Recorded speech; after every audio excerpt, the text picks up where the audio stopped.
அடியேன். சர்வம் ஸ்ரீ கிருஷ்ணார்ப்பணமஸ்து.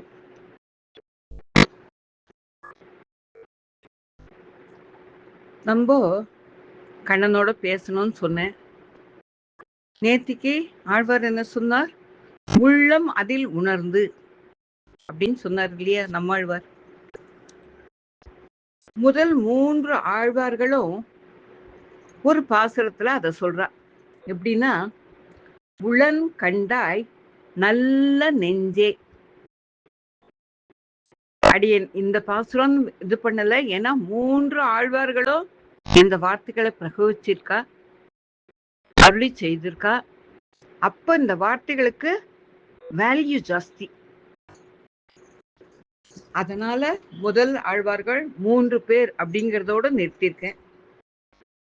உளன் கண்டாய் நல்ல நெஞ்சே, உத்தமன் என்றும் உளன் கண்டாய். உளன் கண்டாய், பகவான் இருக்கான், சத்தியமா இருக்கான், கண்ணன் இருக்கான், கண்டிப்பா இருக்கான். கண்ணன் இல்லாத நம்மளால பிறக்கவும் முடியாது, வாழவும் முடியாது. உளன் கண்டாய் நல்ல நெஞ்சே, என்னுடைய நெஞ்சே, நீ அவனை நினைக்க பழகு, அவங்கிட்ட பேச பழகு, அவனை உணர பழகு அப்படின்னு சொல்லி சொல்றார். உத்தமன் என்றும் உளன் கண்டாய், எந்த விதமான குற்றமும் இல்லாதவன், கோது இல்ல அப்படின்னுவர் ஆழ்வார்கள்லாம்.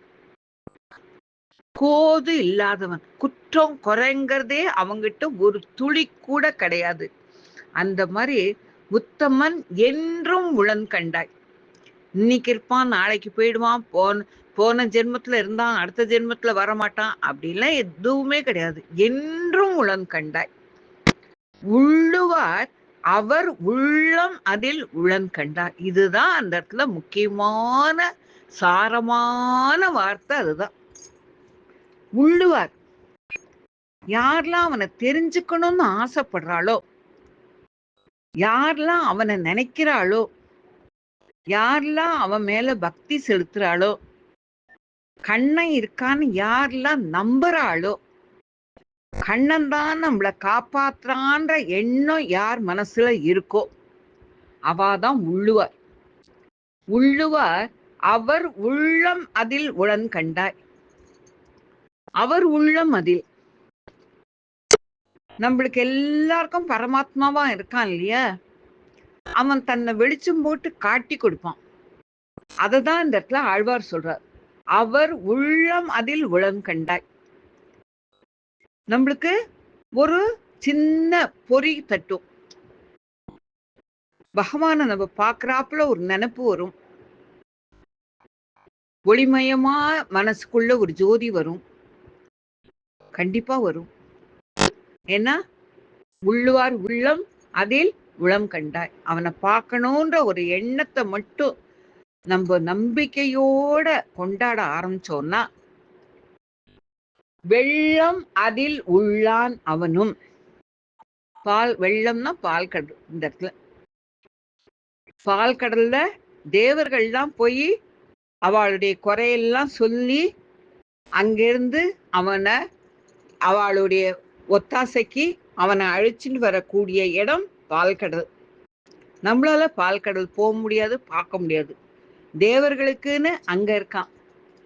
அப்ப நம்ம எங்க போய் பார்க்கறது? வேங்கடம் அதில் மேவிய அவனும். நம்மளுக்கோசரம் தான் கலியுக தெய்வமா மேம்கடத்துல திருமலையில என்ன நம்பு, முழங்கால அளவுக்கு என் திருவடியை பிடி, என் திருவடியை பாரு, என் திருவடியை பிடி, முழங்கால் அளவுக்கு உன் குத்தம் குறையெல்லாம் நான் குறைச்சுடுறேன் அப்படின்னு நிக்கிறானே என்னப்பன்.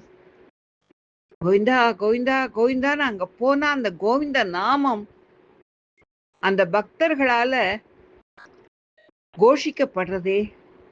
அவன் உள்ளம் அதன் உள்ளே உள்ளான் என்று ஓர்னா நினைச்சுட்டே இரு. என் மனசுல கண்ணன் இருக்கான், என் மனசுல இருக்கான். நான் பகவானுக்கு மாதவன், அவன் மாதவன். சீதா பெராட்டியோட லக்ஷ்மியோட சேர்ந்து இருக்கிறான். அவனுக்கு நான் என் மனசுல சின்ன கோயில் கட்டியிருக்கேன். அவனுக்குன்னு தினம் நான் ஆராதனை பண்றேன். அவன்கிட்ட நான் பேசுறேன். அவன் எனக்கு வழி காட்டுறான். அப்படின்னு நினைக்கோ. நம்ம மனசுல முதல்ல அவன் இருக்கான்னு நினைங்கோ. அவனை அப்படியே தியானிங்கோ. ரொம்ப நாடிலாம் வேணாம். ஒரே ஒரு நிமிஷம். என் மனசுல கண்ணனுக்கு இந்த மாதிரி ஒரு குட்டி கோயில் கட்டியிருக்கேன். அதுக்குள்ள அவனை ஆவாகனம் பண்ணியிருக்கேன். லட்சுமி பிராட்டியோட அவன் இருக்கான். என்னை பார்த்து சிரிக்கிறான். அப்படின்னு நினைங்கோ. தினம் நினைங்கோ. ஒரு 2 நிமிஷம் நினைங்கோ. ஒரு நிமிஷம் நினைங்கோ. மனசுல அவன் இருக்கான்றத நம்புங்கோ. கண்ணன் இருக்கான்றத நம்புங்கோ.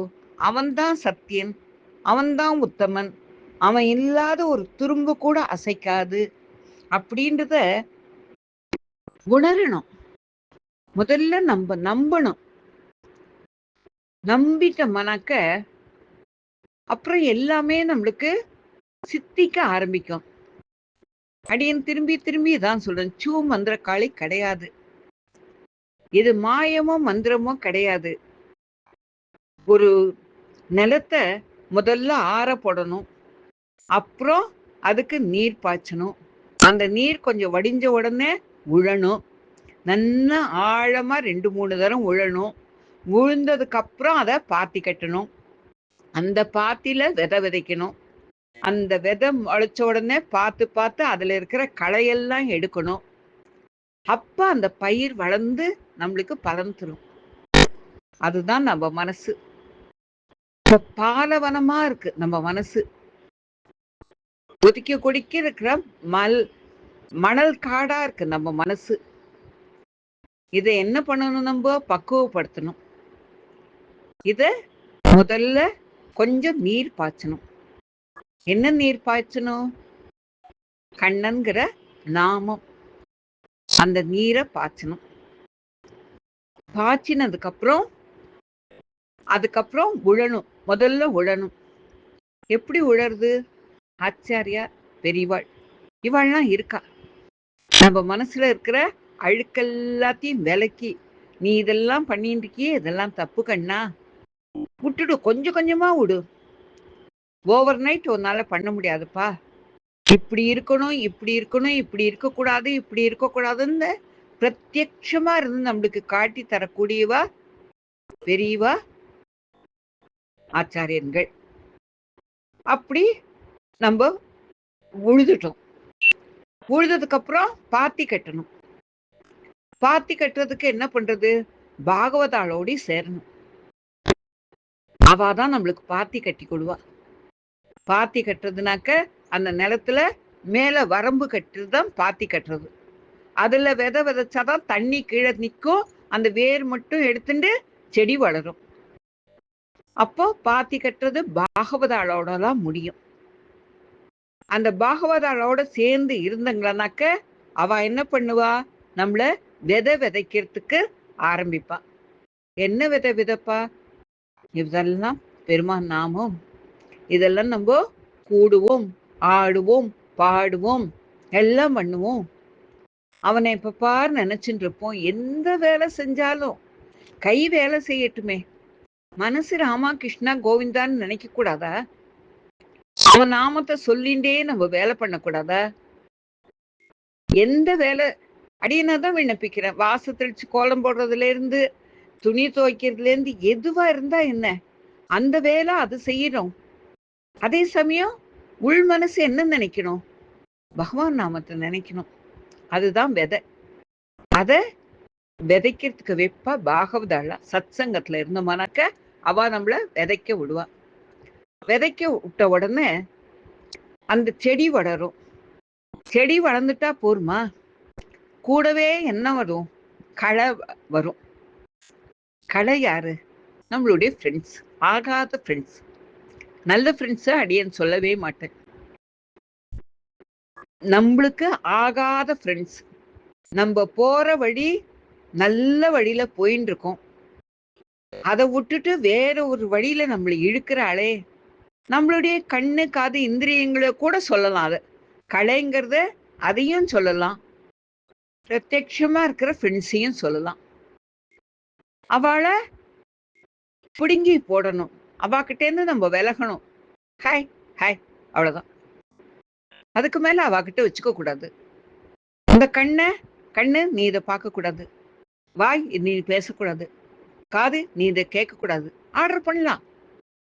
நம்மளுதுதான் அது. நம்ம உடம்புல தான் இருக்கு. அதனால அதை ஆர்டர் பண்ணுங்க. வேண்டாத எல்லாத்தையும் களைஞ்சு எரிஞ்சிடுங்க. அப்படி நீ களைஞ்சு எரிஞ்சிட்டோம்னாக்க அந்த செடியானது ஓங்கி வளர்ந்து நல்ல பலனை தரும். இப்போ ஒரு நெல் விதைச்சுங்களானாக்க ஒரு விதை போட்டங்களான்னா அதுல இருந்து எத்தனை நெல்மணிகள் கிடைக்கிறது. ஒரு மாங்கொட்டை ஊனினாக்க அதுல இருந்து பெரிய மரமாகி எத்தனை மாம்பழம் கிடைக்கிறது. அதுதான் நம்மளுடைய அதிர்ஷ்டம். அப்படிதான் உள்ளுவார் உள்ளம் அதன் உள்ளே உளன் கண்டாய். எல்லாரும் எப்படி உள்ளுவார், எப்படியெல்லாம் நீங்க அவனை உள்றங்களோ உள்ளி நினைக்கிறங்களோ அவன் நம்ம மனசுக்குள்ள உளம் நம்மளுக்கு நிறைஞ்சு நிக்கிறவன் அவன் அப்படிங்கிறத அதுல எடுத்து சொல்றார்.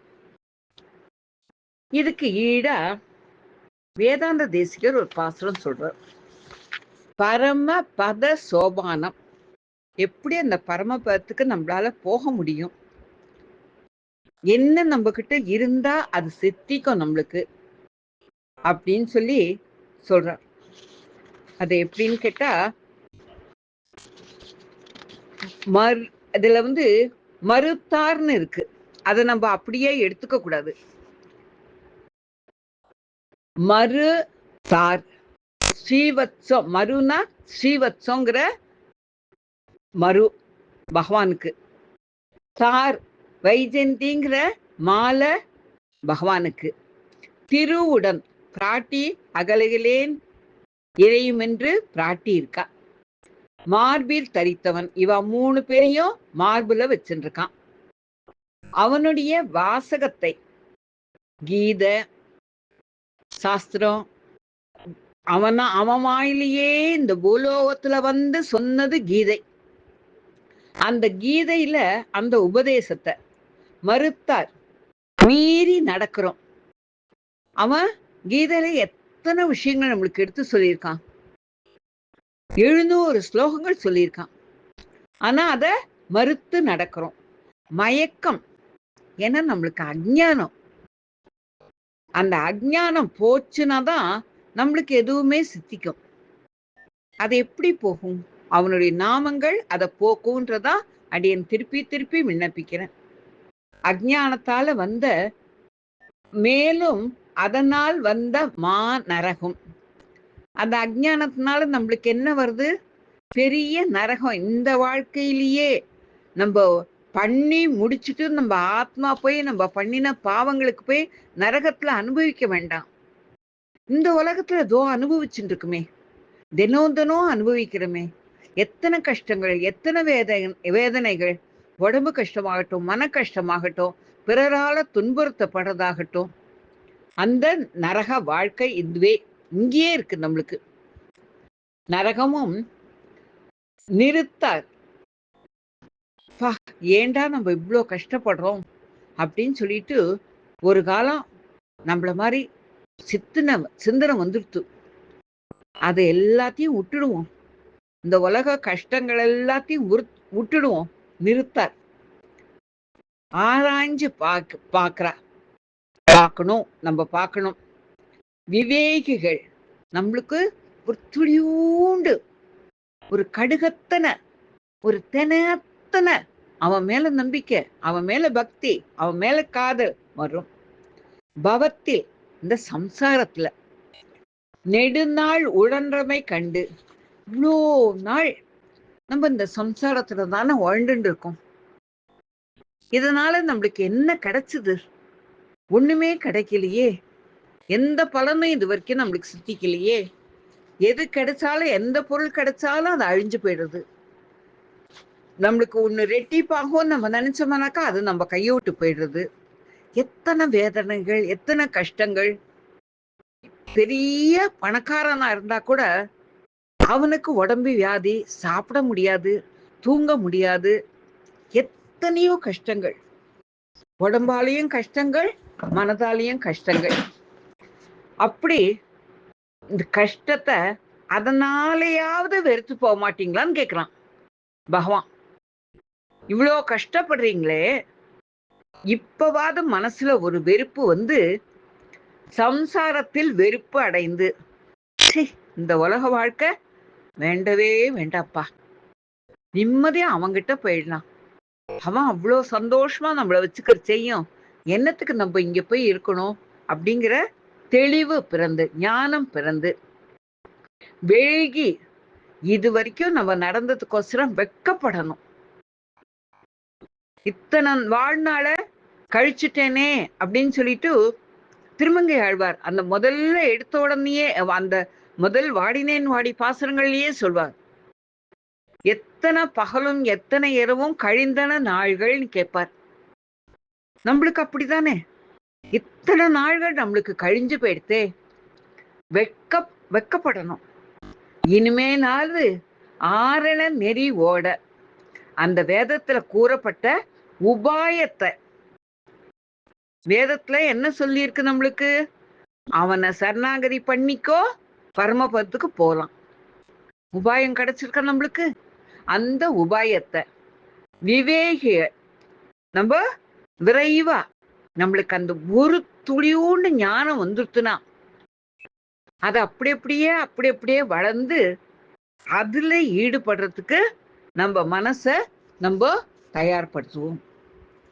அதனால நல்ல நெஞ்சே, நீ இனிமே தயார்படுத்து. உன்னுடைய காலம் முடியறதுக்குள்ள எப்படியாவது ஆச்சாரனை கண்டுபிடி, எப்படியாவது அவர்கிட்ட சரணாகதி பண்ணிக்கோ. தினம் பகவான் மட்டுமே, கண்ணன் நாராயணாய, நாராயணன் மட்டுமே ஏகம், அவனை மட்டுமே தான் நான் தியானிப்பேன்.